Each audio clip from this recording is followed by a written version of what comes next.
I wanted you were working out in New York. How did you end up in LA?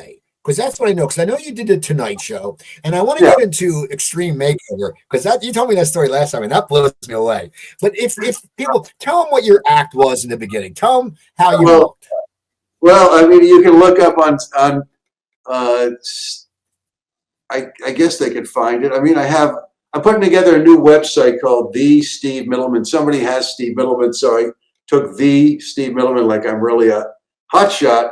TheSteveMiddleman.com.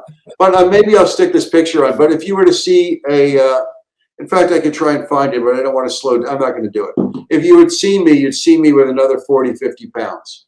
But I spent 9 years in New York. I thought it was the greatest training in the world. And people like in New York, it's the weather, the traffic, the energy of it. If there is some truth to if you can make it there, you can make it anywhere. So I won the Laugh Off in 1980 on Showtime. I beat Eddie Murphy, among other people. A lot of great people on that show.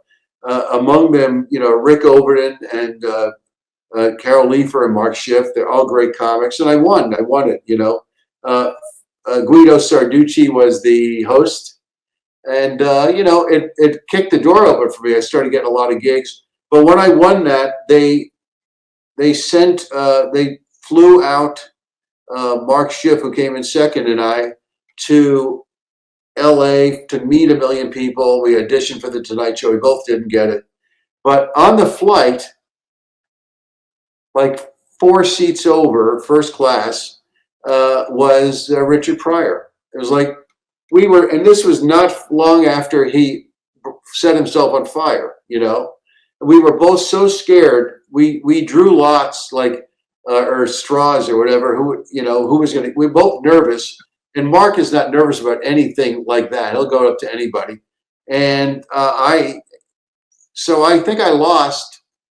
And by the time I turned around, he was asleep like the whole flight. So we never said hello to him, but we were terrified. But we both auditioned to the Tonight Show. We didn't get it. I tell this story at the end of my act, but I'll tell it to you now. Well, when I was a little kid in Queens, the hallway I was the younger brother. I shared a room. My brother, my sister was in the other room. But it just this much of you could see from in our apartment, you could see the zenith, in the living room. And you could see Carson's head. I could see Carson's head. And I was like 8 years old or whatever, 7, 8 years old. And I'd hear him tell jokes, and then I'd fall asleep. And I'd go, man, that sounds like a lot of fun. And I would see comedians on Sullivan, right?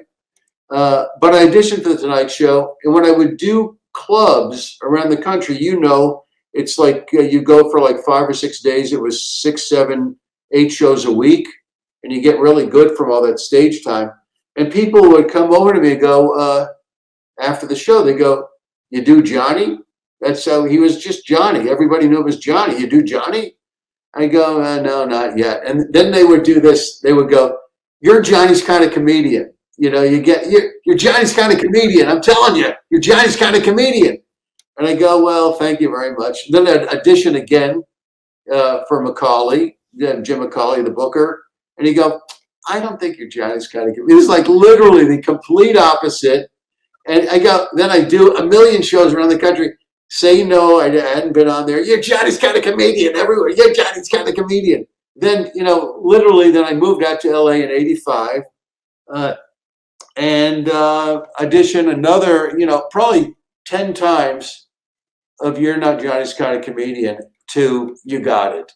And my chin material, like I had the weak chin stuff, my material, yeah. So I did that and I killed. I just had a great set. And now he goes, you got to meet Johnny. This is Macaulay. You got to meet Johnny. He's going to love you. You got to meet Johnny. So I meet Johnny. He knows exactly where Johnny goes after the taping of the show. And he goes, Johnny Carson, Steve Middleman. And Carson looks me in the eye. He goes, you are my kind of comedian.